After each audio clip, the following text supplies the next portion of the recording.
நாகை மாவட்டம் திருப்புகலூரில் அமைந்துள்ள வேளாக்குறிச்சி ஆதீனம் அருளாட்சிக்கு உட்பட்ட கருந்தாள் குழலி அம்பாள் அக்னீஸ்வர சுவாமி திருக்கோவில் குடமுழுக்கு பெருவிழா இன்று கோலாகலமாக நடைபெற்றது. குடமுழுக்கு பெருவிழாவை முன்னிட்டு கடந்த 28ஆம் தேதி விக்னேஸ்வர பூஜையுடன் 8 கால யாகசாலை பூஜைகள் நடைபெற்று வந்தன. 8ஆம் கால யாகசாலை பூஜைகள் முடிவுற்றதை தொடர்ந்து இன்று கடம் புறப்பாடு நடைபெற்றது. இதில் சிவாச்சாரியார்கள் புனித நீர் கடங்களை கோவிலை சுற்றி கோபுரத்திற்கு ஊர்வலமாக எடுத்து வந்தனர். அதனைத் தொடர்ந்து திமுக அரசு பொறுப்பேற்று 3000வது கும்பாபிஷேக விழாவை தமிழக இந்து சமய அறநிலைத்துறை அமைச்சர் சேகர்பாபு மற்றும் அமைச்சர் அன்பில் மகேஷ் ஆகியோர் கொடியசைத்து துவக்கி வைத்தனர். ராஜகோபுரம் உள்ளிட்ட மூலஸ்தானத்திற்கு சிவாச்சாரியார்கள் மந்திரங்கள் முழங்க, பன்னிரு திருமறைகள் தமிழில் வேத மந்திரங்கள் ஓத, புனித நீர் ஊற்றி கும்பாபிஷேக விழாவை வெகு விமர்சையாக நடத்தினர். பின்னர் பக்தர்கள் மேல் ட்ரோன் மூலம் புனித நீர் தெளிக்கப்பட்டது. தமிழக அரசு பொறுப்பேற்றது முதல் திருப்புகலூர் அக்னீஸ்வரர் கோவில் 3000வது குடமுழுக்கு பெருவிழா என்பதால் தமிழக பள்ளிக்கல்வித்துறை அமைச்சர் அன்பில் மகேஷ் பொய்யாமொழி, தமிழ்நாடு மீன் வளர்ச்சி கழக தலைவர் கௌதமன் மற்றும் தஞ்சை, திருவாரூர், நாகை, மயிலாடுதுறை, காரைக்காலை சேர்ந்த ஆயிரக்கணக்கான பக்தர்கள் பங்கேற்று சுவாமி தரிசனம் செய்தனர். தமிழக அரசு பொறுப்பேற்றது முதல் எங்கு பார்த்தாலும் திருக்கோவில்களின் மணி ஓசைகளும் தீப ஒளியும் ஆராதனை முழக்கங்கள் கேட்பதாக பெருமிதம் தெரிவித்த இந்து சமய அறநிலைத்துறை அமைச்சர் சேகர்பாபு, நாகை மண்ணில் தொன்மை வாய்ந்த கோவிலுக்கு இந்து சமய அறநிலைத்துறை சார்பில் 3000வது குடமுழுக்கு பெருவிழாவை கோலாகலமாக கொண்டாடியது மற்றற்ற மகிழ்ச்சி ஏற்படுத்தியுள்ளதாக கூறினார். தொடர்ந்து செய்தியாளர்களிடம் பேசிய அமைச்சர் சேகர்பாபு கூறுகையில், இந்த ஆண்டு இறுதிக்குள் 3500 திருக்கோவில்களின் கும்பாபிஷேகம் நடைபெறும் என்றும், திமுக அரசு ஆன்மீகத்திற்கு எதிரானது என்பவர்களின் விமர்சனங்கள் இன்று அடித்து நொறுக்கப்பட்டுள்ளது என்றும் கூறினார். மேலும் திமுகவை விமர்சனம் செய்யும் பாஜக மற்றும் வலதுசாரி அமைப்பினருக்கு திமுக அரசால் வெற்றிகரமாக நடைபெற்று வரும் குடமுழுக்கு விழாக்கள் மட்டுமே பதிலாக சொல்கிறேன் என்று கூறினார்.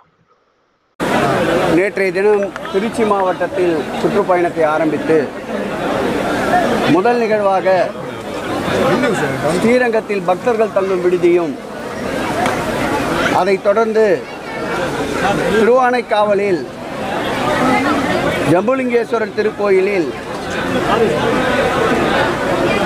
கள ஆய்வினை மேற்கொண்டு யானை பராமரிப்பு, திருத்தேர் பராமரிப்பு, குளம் பராமரிப்பு போன்ற பணிகளை ஒருங்கிணைந்து ஆய்வு செய்தோம்.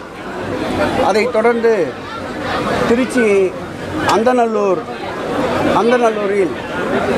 ஆய்வாளர் கட்டிடத்தை திறந்து வைத்தோம்.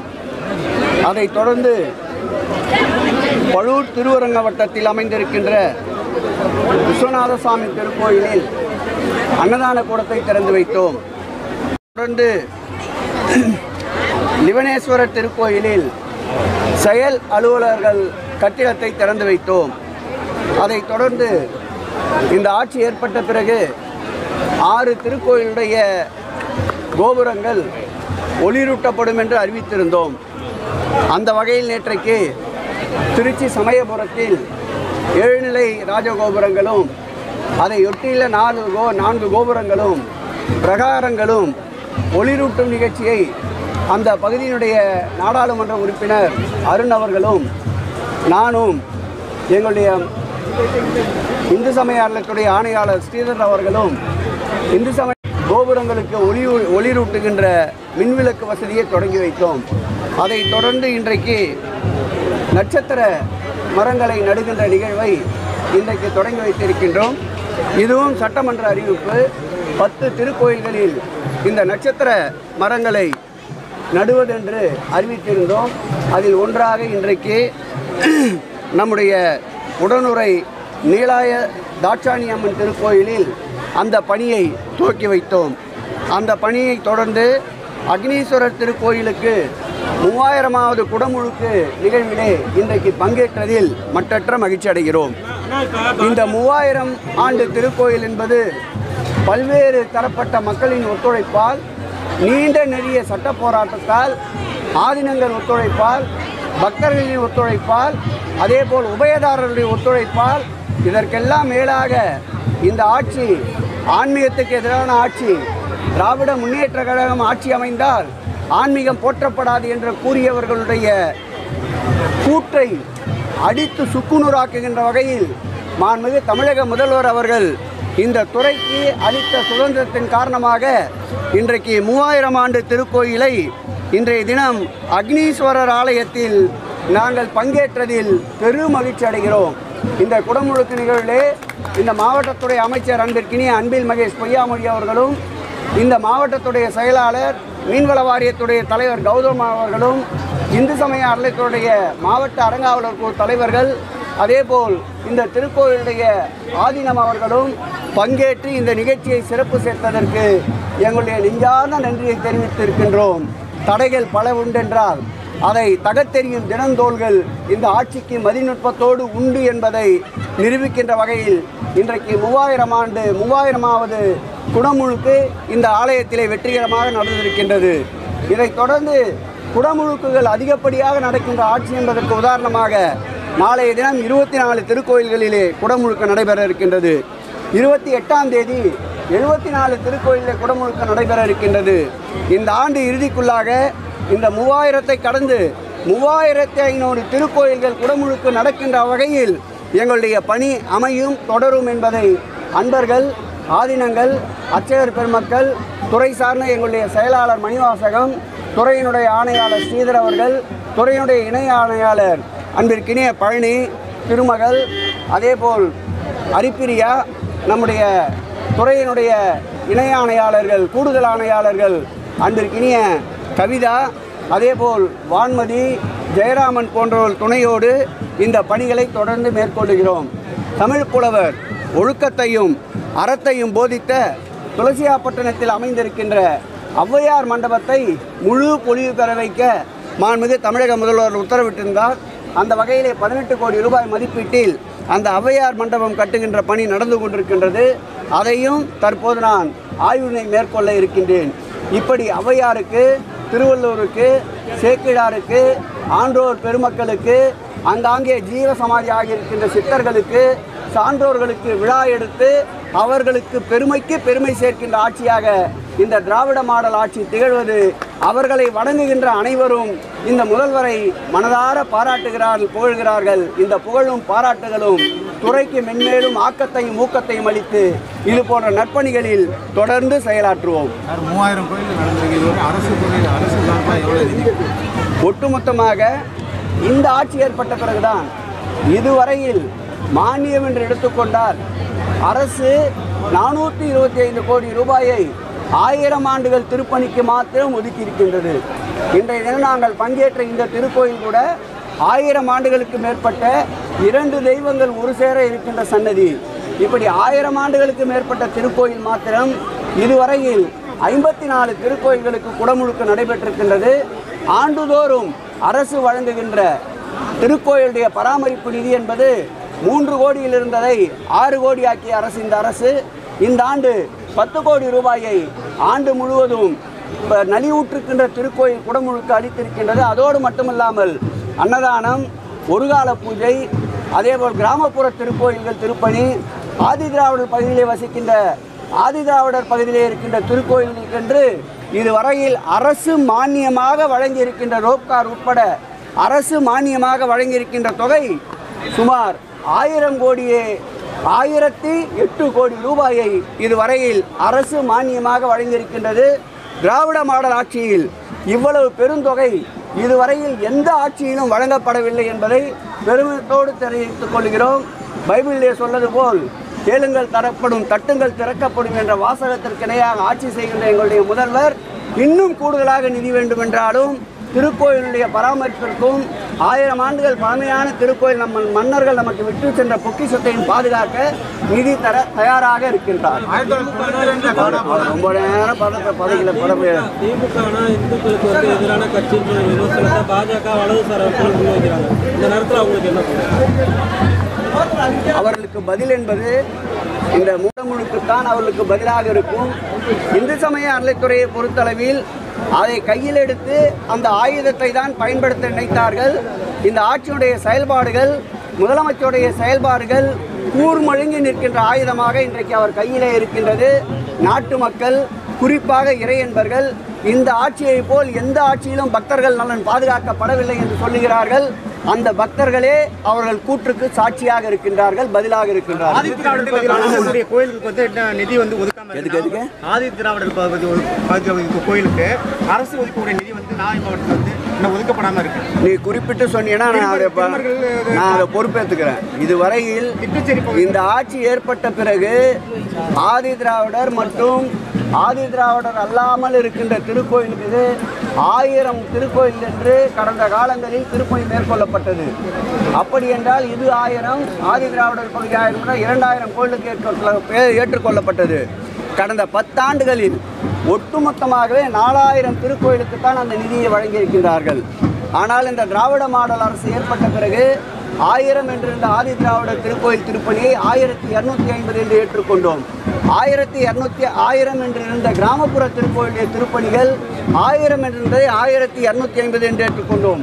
ஒரே முறையாக மாண்புமிகு தமிழக முதல்வர் 2500 திருக்கோயிலுடைய ஆதி திராவிடர் மற்றும் பழங்குடியை சார்ந்த மக்கள் வசிக்கின்ற கோயிலுடைய திருப்பணிக்கு ஒரே முறையாக அனைவரையும் அழைத்து வந்து 1 லட்சம் ரூபாய் என்றிருந்த அந்த திருப்பணி நிதியை 2 லட்சம் ரூபாயாக மாற்றி காட்டிய பெருமை எங்களுடைய முதல்வரை சாரும். அதோடு மட்டுமல்ல, அறிவிக்கப்பட்ட அந்த ஆண்டுகளுக்கு உண்டான திருப்பணிகளுக்குண்டான தொகையை அந்தந்த திருக்கோயிலுடைய உதவி ஆணையாளர் அவர்களுடைய கணக்கிற்கு சென்று அவை முறையாக பராமரிக்கப்பட்டு செயல்பட்டு கொண்டிருக்கின்றது.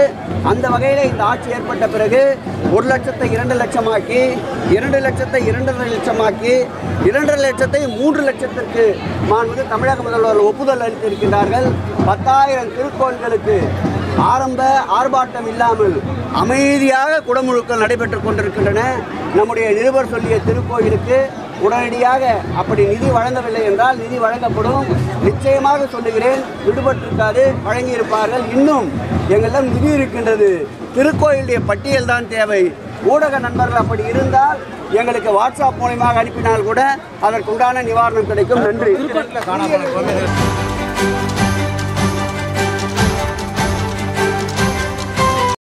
விருதுநகர் மாவட்டம் ஸ்ரீவில்லிபுத்தூர் மடவார் வளாகம் ஸ்ரீ சிவகாமி அம்பாள் உடனுரை ஸ்ரீ வைத்தியநாத சுவாமி திருக்கோவில் 2000 ஆண்டுகள் பழமை வாய்ந்ததாகும்.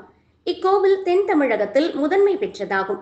இங்கு கோவில் கொண்டுள்ள ஸ்ரீ சிவகாமி அம்பாள் ஸ்ரீ வைத்தியநாத சுவாமி கோவிலில் வைகாசி திருவிழாவை முன்னிட்டு திருக்கோவில் முன்புள்ள திருக்கல்யாண மண்டபத்தில் திருக்கல்யாண திருவிழா ஆயிரக்கணக்கான பக்தர்கள் கண்டு மகிழும் வண்ணம் சிறப்பாக நடைபெற்றது. இந்த ஆண்டு வைகாசி மாத திருவிழாவினை முன்னிட்டு கடந்த 31/5/2025 கொடியேற்றத்துடன் தொடங்கியது. இதனைத் தொடர்ந்து வைகாசி மாதம் திருக்கல்யாண திருவிழா, பின்னர் ஸ்ரீ சிவகாமி அம்பாள் உடனுரை ஸ்ரீ வைத்தியநாத சுவாமிக்கு அலங்காரம் செய்யப்பட்டது. மேலும் முக்கிய நிகழ்ச்சியான ஸ்ரீ சிவகாமி அம்பாள் உடனுரை ஸ்ரீ வைத்தியநாத சுவாமி திருக்கல்யாண திருவிழா இரவு 8:35 மணிக்கு சிறப்பாக நடைபெற்றது. கோவில் பட்டர்கள் ரகு பட்டர், ரமேஷ் பட்டர், விக்னேஷ் பட்டர், கல்யாண் விக்னேஷ் பட்டர் திருக்கல்யாணத்தினை சிறப்பாக நடத்தி வைத்தனர். தலைமை பட்டர் ரகு ஆகியோர் பூஜைகளை நடத்தி வைத்தனர். திருக்கல்யாண திருவிழாவில் முக்கிய பிரமுகர்கள் ஆயிரக்கணக்கான பக்தர்கள் கலந்து கொண்டு திருக்கல்யாணத்தை கண்டு களித்தனர். சிவாச்சாரியார்கள் தென்னாடுடைய சிவனே போற்றி, எந்நாட்டவர்க்கும் இறைவா போற்றி என்ற கோஷம் முழங்க சிவாய நம, ஓம் நமச்சிவாய என பக்தர்கள் கோஷங்களை எழுப்பினர். இவ்விழாவினை முன்னிட்டு சுமங்கலி பெண்களுக்கு திருமங்கல்யம் மற்றும் குங்கும பாக்கெட் வழங்கப்பட்டது. இவ்விழா பாதுகாப்பிற்காக ஸ்ரீவில்லிபுத்தூர் டிஎஸ்பி ராஜா தலைமையில் நகர் காவல் நிலைய இன்ஸ்பெக்டர் முத்துக்குமார் மற்றும் ஏராளமான போலீசார் பாதுகாப்பு பணியில் ஈடுபட்டனர். பக்தர்கள் சிரமமின்றி திருக்கல்யாணத்தினை தரிசித்தனர்.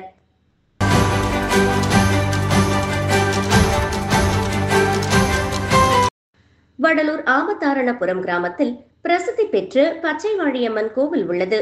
இக்கோவிலில் வருடா வருடம் தீமிதி திருவிழா வெகு விமர்சையாக நடைபெறுவது வழக்கம். இந்த ஆண்டு திருவிழா கடந்த 29ஆம் தேதி காலை கொடியேற்றத்துடன் தொடங்கியது. தினமும் சுவாமிக்கு சிறப்பு அபிஷேகமும் இரவில் சுவாமி வீதி உலாவும் நடந்து வந்தது. விழாவின் முக்கிய நிகழ்வான தீமிதி திருவிழாவை முன்னிட்டு நேற்று காலை திருக்கல்யாணம், தொடர்ந்து காலை 10 மணிக்கு அக்னி மூட்டுதலும், மாலை 5 மணிக்கு தீமிதி திருவிழாவும் நடந்தது. இதில் ஏராளமான பக்தர்கள் காப்பு கட்டி விரதமிருந்து சக்தி கரகம் எடுத்து வந்து தீமிதித்து நேர்த்திக்கடன் செலுத்தினார்கள். ஆபத்தாரணபுரம் மற்றும் சுற்றியுள்ள கிராமங்களில் இருந்து ஏராளமான பக்தர்கள் கலந்து கொண்டனர். விழா ஏற்பாடுகளை குலதெய்வ வழிபாடு பக்தர்களும் மற்றும் ஆலய நிர்வாகிகள் செய்திருந்தனர்.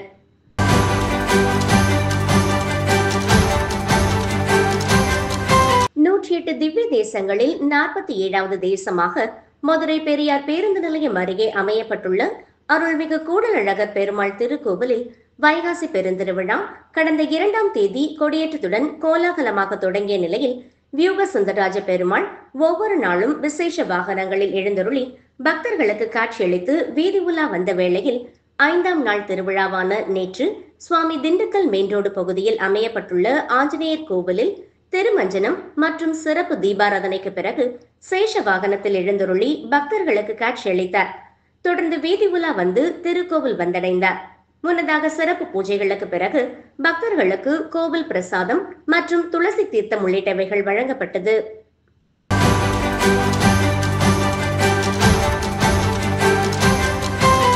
மயிலாடுதுறை மாவட்டம் தரங்கம்பாடி தாலுகா கருவாழக்கரை கிராமத்தில் காமாட்சி அம்மன் திருக்கோவில் அமைந்துள்ளது.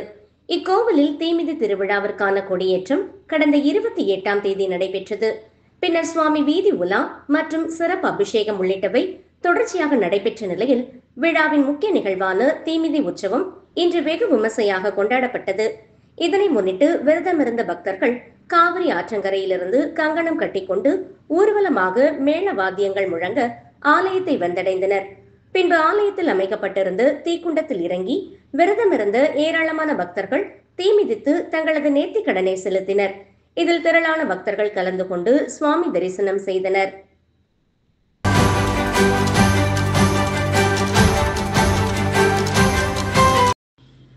மகா பிரளய காலத்தில் மிதந்து வந்த அமுத கும்பத்தை பிளக்க சிவபெருமான் பானபுரம் என்னும் இத்தலத்தில் இருந்துதான் பானம் தொடுத்தார்.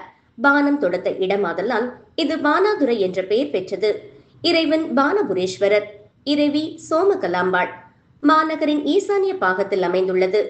வியாச முனிவரின் காசியில் பெற்று சிவபிரதோஷம் நீங்க இறைவன் கட்டளைப்படி மகாமக திருக்குளத்தில் நீராடிய பின் பானபுரீஸ்வரரை வழிபட்டதாகவும், அதுபோலவே வங்கதேச மன்னன் சூரசேனன் தமது மனைவி காந்திமதி கொடிய குஷ்ட நோயினால் அவதியுற்ற போது அவரும் பானபுரீஸ்வரரை வணங்கிய பின் அவரது மனைவியின் நோய் நீங்க பெற்றதோடு அழகிய ஆண்மகவையும் பெற்றனர் என்பது இத்தல வரலாறு. இத்தகைய பெருமை மிகு சைவ திருத்தலத்தில் வைகாசி விசாக பிரம்மோற்சவம் கடந்த 1ஆம் தேதி கொடியேற்றத்துடன் தொடங்கி தினமும் பல்வேறு வாகனங்களில் சுவாமி வீதி உலா நடைபெற்றது. முக்கிய நிகழ்ச்சியான இன்று சோமகலாம்பிகை பானபுரீஸ்வரர் திருக்கல்யாணம் நடைபெற்றது. முன்னதாக மாலை மாற்றும் நிகழ்வும் தொடர்ந்து நலுங்கை வைத்தலும் நடைபெற்ற பிறகு சுவாமிகளுக்கு கங்கணம் கட்டி பூணூல் அணிவித்து சிவாச்சாரியார்கள் யாகம் வளர்த்து மந்திரங்கள் கூறி சீர்வரிசை தட்டுகளுடன் தேங்காய், பூ, பழங்கள், பலகாரங்களுடன் திருமங்கல்யம் வைத்து பூஜித்த பின் நாதஸ்வர மேளதாளம் முழங்க உதிரி மலர்கள் தூவி திருமங்கல்ய தாரணம் சிறப்பாக நடைபெற்றது. தொடர்ந்து கோபுர ஆரத்தி செய்யப்பட்டது. இந்நிகழ்வில் ஏராளமான பெண்கள் உட்பட நூற்றுக்கணக்கானோர் கலந்து கொண்டு சுவாமி தரிசனம் செய்தனர். தொடர்ந்து 9ஆம் நாளான 8ஆம் தேதி மாலை தேரோட்டமும் 10ஆம் நாளான 9ஆம் தேதி திங்கட்கிழமை காவிரி ஆற்றின் பகவத் படித்துறைக்கு காலை 9 மணி அளவில் உற்சவர் சுவாமிகள் எழுந்தருள வைகாசி விசாக தீர்த்தவாரி நடைபெறுகிறது. பின்னர் 12ஆம் தேதி வியாழக்கிழமை பஞ்சமூர்த்திகளுக்கு சுத்தாபிஷேகத்துடன் இவ்வாண்டிற்கான வைகாசி விசாக பிரம்மோற்சவம் நிறைவு பெறுகிறது.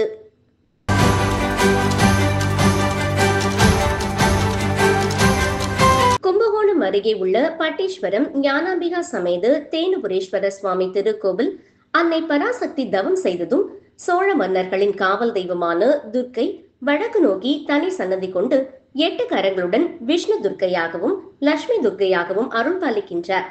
காமதேனுவின் மகள் பட்டி பூஜித்து முக்தி பெற்ற தலமும், விஸ்வாமித்திரருக்கு பிரம்மரிஷி பட்டம் கிடைக்க பெற்றதும், திருஞான சம்பந்தருக்கு முத்துப்பந்தல் அமைத்து அதன் கீழ் நடந்து வரும் அழகை காண ஈசன் நந்தியை விலக கட்டளையிட்ட தலமுமாகும். இத்தகைய சிறப்பு பெற்ற தலத்தில் ஒவ்வொரு ஆண்டும் வைகாசி பிரம்மோற்சவம் விழா 12 நாட்கள் நடைபெறுவது வழக்கம். அதுபோல இவ்வாண்டுக்கான விழா கடந்த 1ஆம் தேதி கொடியேற்றத்துடன் தொடங்கி தினமும் காலை மாலையில் பாம்பு வாகனம், அன்னப்பறவை வாகனம், பச்சை கிளை வாகனம், காமதேனு வாகனம், 5ஆம் நாள் 4ஆம் தேதி தன்னைத்தான் வழிபடுதல், காளை வாகனத்தில் இறைவன் இறைவி ஓலை சப்பரத்தில் உள்ளிட்ட பல்வேறு வாகனங்களில் சுவாமி திருவீதி உலா நடைபெற்றது. விழாவில் முக்கிய நிகழ்ச்சியான 6ஆம் தேதி 7ஆம் நாளான இன்று திருக்கல்யாணம் நடைபெற்றது. முன்னதாக மாலை மாற்றும் நிகழ்வும் தொடர்ந்து நலுங்கை வைத்தலும் நடைபெற்ற பிறகு சுவாமிகளுக்கு கங்கணம் கட்டி பூணூல் அணிவித்து சிவாச்சாரியார்கள் யாகம் வளர்த்து மந்திரங்கள் கூறி சீர்வரிசை தட்டுகளுடன் தேங்காய், பூ, பழங்கள், பலகாரங்களுடன் திருமங்கல்யம் வைத்து பூஜித்து பின் நாதஸ்வர மேளதாளம் முழங்க உதிரி மலர்கள் தூவி திருமங்கல்ய தாரணம் சிறப்பாக நடைபெற்றது. தொடர்ந்து கோபுர ஆரத்தி செய்யப்பட்டது. இந்நிகழ்வில் ஏராளமான பெண்கள் உட்பட நூற்றுக்கணக்கானோர் கலந்து கொண்டு சுவாமி தரிசனம் செய்தனர். 9ஆம் நாளான 8ஆம் தேதி தேரோட்டம், வருகிற 12ஆம் தேதி விடையாட்சியுடன் இவ்வாண்டுக்கான வைகாசி விசாக பிரம்மோற்சவம் நிறைவு பெறுகிறது.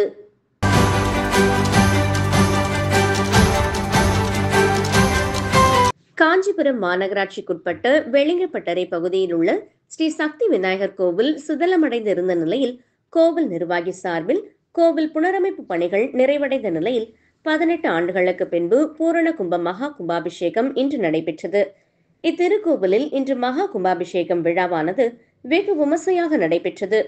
கும்பாபிஷேக விழாவையொட்டி கோவில் அருகாமையில் உள்ள வளாகத்தில் யாகசாலை அமைக்கப்பட்டு பூஜை, கோ பூஜை, லட்சுமி ஹோமம், விசேஷ திரவிய ஹோமம், பூர்ணாகதி நடைபெற்று இன்று காலை கஜ பூஜை, அஸ்வ பூஜைகள் செய்து மகா பூர்ணாகதி தீபாராதனைகள் நடைபெற்றது. அதன் பின் ராஜகோபுரம், விமானங்களுக்கு பல்வேறு நதிகளில் இருந்து கொண்டுவரப்பட்டு புனித நீர் ஊற்றப்பட்டு மகா கும்பாபிஷேகமானது வெகு விமர்சையாக நடைபெற்றது. அதன் பின் அருள்மிகு ஸ்ரீ சக்தி விநாயகர் சுவாமிகளுக்கு சிறப்பு தீபாராதனைகளும் சிறப்பு அபிஷேக ஆராதனைகள் நடைபெற்றது. இந்த கும்பாபிஷேக பெருவிழாவிற்காக மேலும் சுற்றியுள்ள பல்வேறு பகுதிகளில் இருந்து பல்லாயிரக்கணக்கான பொதுமக்கள் கலந்து கொண்டு சுவாமி தரிசனம் செய்தனர்.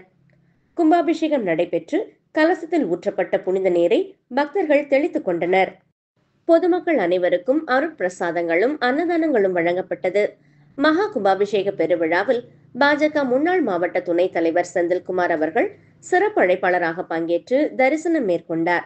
மேலும் இந்த கும்பாபிஷேகத்திற்கான அனைத்து ஏற்பாடுகளையும் தலைவர் கோல்டு வி மோகன், செயலாளர் MD மோகனசுந்தரம், பொருளாளர் என் அன்பழகன், டிரஸ்ட் உறுப்பினர் மற்றும் முன்னாள் பாஜக மாவட்ட துணைத் தலைவர் செந்தில்குமார் ஆகியோர் சிறப்பாக செய்திருந்தனர்.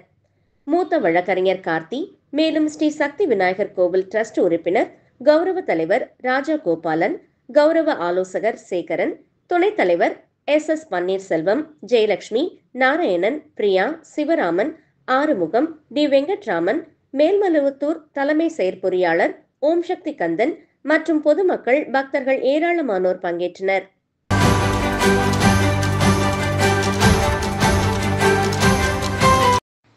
திண்டுக்கல் மாவட்டம் நத்தம் சானார்பட்டி அருகே மடூர் பண்ணைப்பட்டியில் சந்தனவர்தனி ஆற்றங்கரையில் அமைந்துள்ள பெத்தனசாமி கோவில் மகா கும்பாபிஷேக விழாவை முன்னிட்டு கடந்த 23/5/2025 அன்று காப்பு கட்டி பக்தர்கள் விரதமிருந்தனர். கும்பாபிஷேக விழாவிற்காக காசி, திருச்செந்தூர், ராமேஸ்வரம், காவேரி, சுருளி, அழகர் கோவில், கொடுமுடி, திருமலைக்கேணி உள்ளிட்ட பல்வேறு புனித ஸ்தலங்களில் இருந்து கொண்டுவரப்பட்ட தீர்த்தம் கோவிலை சென்றடைந்தது. கோவில் முன்பு அமைக்கப்பட்டிருந்த யாகசாலையில் கணபதி, அனுக்ஞை, விக்னேஸ்வர பூஜை, புண்ணியாக வாஜனம், தேவதா அனுக்ஞை ஹோமத்துடன் பூஜைகள் தொடங்கியது. 4ஆம் கால யாக பூஜையை தொடர்ந்து யாகசாலையில் வைக்கப்பட்டிருந்த புனித தீர்த்த கலசங்கள் மேளதாளம் முழங்க ஊர்வலமாக எடுத்து வரப்பட்டு கோவிலை சுற்றி வந்து கோவிலின் விமானத்தை சென்றடைந்தது. அங்கு சிவாச்சாரியார்கள் வேத மந்திரங்கள் முழங்க புனித தீர்த்தம் விமானத்தில் ஊற்றப்பட்டது. அப்போது கோவிலை சுற்றி நின்ற பக்தர்கள் குலவையிட்டு கோவிந்தா கோவிந்தா என பரவசத்தோடு கோஷமிட்டு சுவாமி தரிசனம் செய்து வழிபட்டனர். கும்பத்திலிருந்து பக்தர்களுக்கு புனித தீர்த்தமும் பூஜை மலர்களும் பிரசாதமாக வழங்கப்பட்டது. பின்னர் அன்னதானம் வழங்கப்பட்டது. கும்பாபிஷேக விழாவில் மடூர், பண்ணைப்பட்டி, ராகாலாபுரம் மற்றும் அதை சுற்றியுள்ள கிராம பகுதிகளில் இருந்து ஏராளமான பக்தர்கள் கலந்து சுவாமி தரிசனம் செய்தனர்.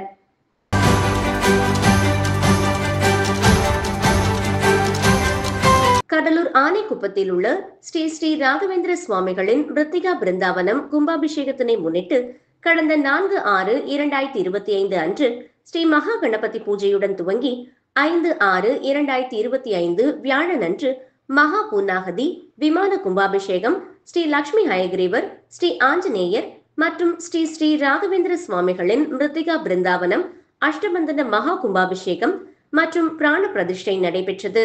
இந்நிகழ்ச்சியில் வித்யா வல்லபவ மாதவ தீர்த்தர் சுவாமிகள் திருக்கரங்களால் கோபுரத்தில் உள்ள புனித கலசத்தில் புனித நீர் ஊற்றப்பட்டது. இந்நிகழ்ச்சியில் ரகோத்தமன் அவர்கள் தலைமையில் 10க்கும் மேற்பட்ட ஆச்சாரிய பெருமக்கள் கலந்து கொண்டனர். பின்னர் சுவாமிகள் மாதவ தீர்த்தர் சுவாமிகள் திருக்கையால் ஸ்ரீ ராகவேந்திரர் பிருந்தாவனம் மீது பொதுமக்கள் முன்னிலையில் சுவாமிகளின் பீடத்தில் புனிதமண், மிருத்திகை, ஐம்பொன்கள், துளசி மாலை இவைகள் பிருந்தாவனத்தில் வைக்கப்பட்டு பின்னர் அபிஷேகம் நடைபெற்றது. திருப்பணி குழு தலைவர் வினோத் ராகவேந்திரா தலைமையில் கும்பாபிஷேக விழா வெகு விமர்சையாக நடைபெற்றது.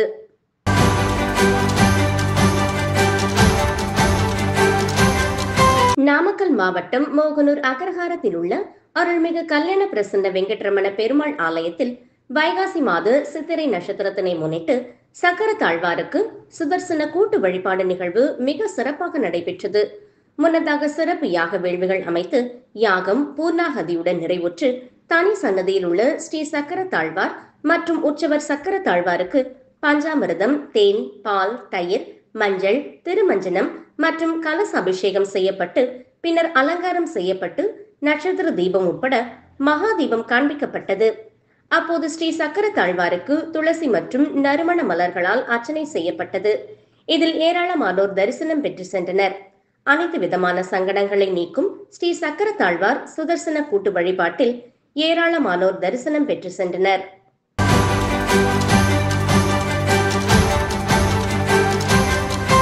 காஞ்சிபுரம் மாவட்டம் ஸ்ரீபெரும்புதூர் ஒன்றியம் பிள்ளையார்பாக்கம் கிராமத்தில் அப்பகுதி மக்கள் காவல் தெய்வமாக விளங்கும் கங்கையம்மன் ஆலயம் உள்ளது.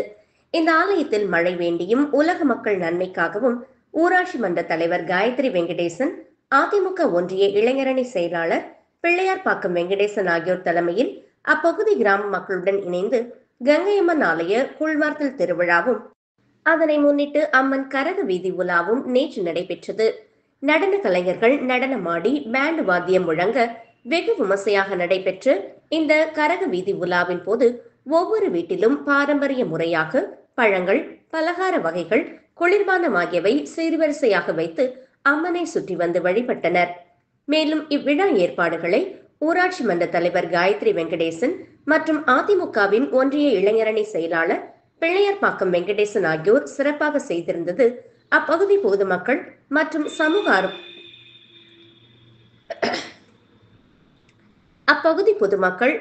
சமூக ஆர்வலர்களிடையே மிகுந்த வரவேற்பை பெற்றிருந்தது.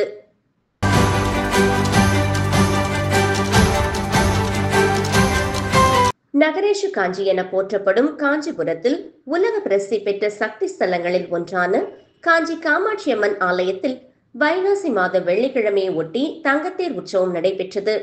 தங்கத்தேர் உற்சவத்தை ஒட்டி காமாட்சி அம்மனுக்கு சிறப்பு அபிஷேக ஆராதனைகள் செய்யப்பட்டு சிகப்பு பட்டுடுத்தி திரு ஆபரணங்கள் அணிவித்து மல்லிகைப்பூ, தாமரைப்பூ மாலைகள் சூட்டி மின் விளக்குகளால் அலங்கரிக்கப்பட்ட தங்கத்தேரில் லட்சுமி சரஸ்வதி தேவிகளுடன் காமாட்சி அம்மன் எழுந்தருளி பக்தர்களுக்கு காட்சியளித்தார். காமாட்சி அம்மன் எழுந்தருளிய தங்கத்தேரினை உபயதாரர்கள் மற்றும் திரளான பக்தர்கள் ஓம் சக்தி பராசக்தி கோஷமிட்டவாறு வடம் பிடித்து எடுத்து செல்ல கோவில் வளாகத்தில் வலம் வந்து நின்றது. தங்கத்தேர் உற்சவத்தில் எழுந்தருளி காட்சி தந்த காமாட்சி அம்மனை திரளான பக்தர்கள் கலந்து கொண்டு தரிசனம் செய்து வழிபட்டு சென்றனர்.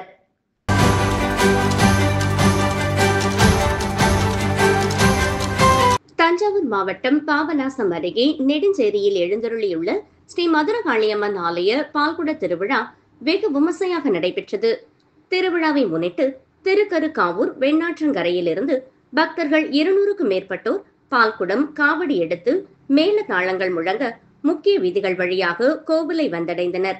அதனைத் தொடர்ந்து ஸ்ரீ மதுரகாளியம்மன் சுவாமிக்கு சிறப்பு அபிஷேகங்கள், ஆராதனைகள் செய்து மகா தீபாராதனை காண்பிக்கப்பட்டு அன்னதானம் வழங்கப்பட்டது. இதில் சிலம்பாட்டம், ஆட்டம் பாட்டத்துடன் பால்குட வீதி உலா நடைபெற்றது. இதில் திரளான பக்தர்கள் கலந்து கொண்டு சுவாமி தரிசனம் செய்தனர். விழாவின் ஏற்பாடுகளை நெடுஞ்சேரி கிராமவாசிகள் நாட்டாமைகள் செய்திருந்தனர்.